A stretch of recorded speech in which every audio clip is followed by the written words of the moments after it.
What's up, bros? For the first time in a decade, we have a high-end break. The box is a regular carton box, not a tin or anything. The odds are not great. Better cards such as, for example, this logo patches fall roughly once in 25 cases.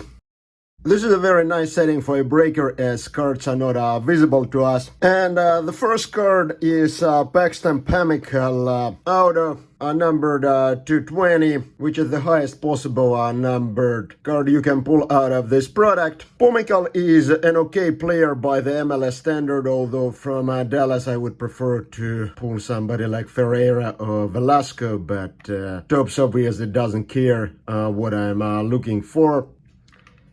And the second card is actually much nicer and a much more promising player in Quinn Sullivan. I don't really like that the card is encased because I like to rub the patch, but the memorabilia is actually player worn, which is better than I expected, because in most recent products, both Panini and Topps have been putting this memorabilia, which is not associated with any particular player or event. Quinn Sullivan, while obviously not well known outside the MLS, can grow into a very high-end midfielder in a couple of years. And our first card in the second box is Mark Anthony from Toronto. I think he played at the World Cup last year for Canada. There is a common misperception that this is the first MLS product with hard on-card autos, but this is not the case, because for example, 2016 Topps Apex MLS had on-card all-star autos with a much stronger checklist than this product. And let's hope for some fire here, but nope. Georgia Mihailovic, a relic auto. I think Mihailovic is playing in Netherlands or Belgium now. In MLS, he is of course best known for playing for Chicago. But here he is pictured in the Montreal jersey, so kind of a Canadian box here. Okay, bros, this is fire.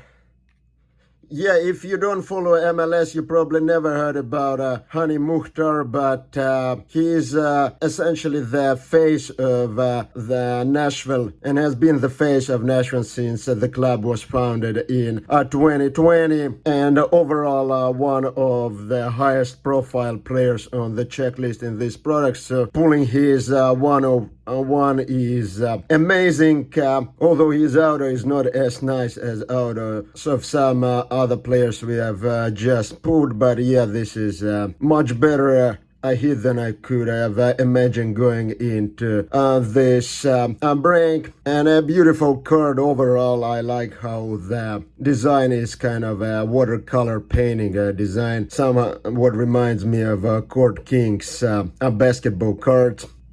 Yeah, sick hit. And the second card is Nicky Lodeiro.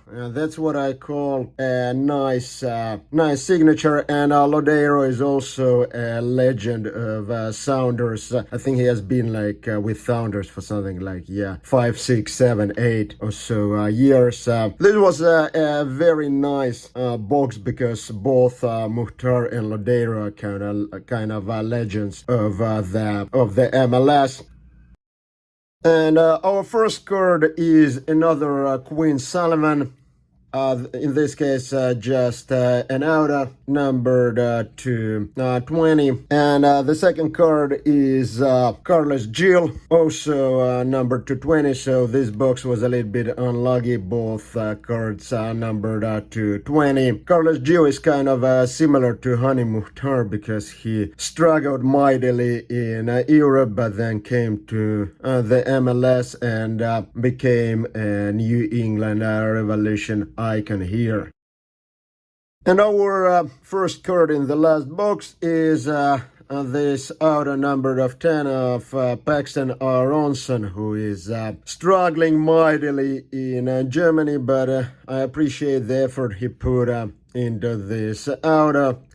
And the lost card of the break is this Denny Aleva patch out on number 210. Somehow I had an impression that Aleva was with Colorado Rapids, but yeah, maybe he moved to Seattle. It's a little bit like weird because even by MLS standards, Aleva is like an average player at best. In general, I'm a little bit confused about this product because there are no enough superstars on the checklist to attract international collectors. And then if you target the MLS audience, half of the teams are missing completely from the checklist. But nevertheless, this was a great break for me. And I actually think I might have broken even with this 101 Mukhtar and this pretty sick RPA of Quinn Sullivan.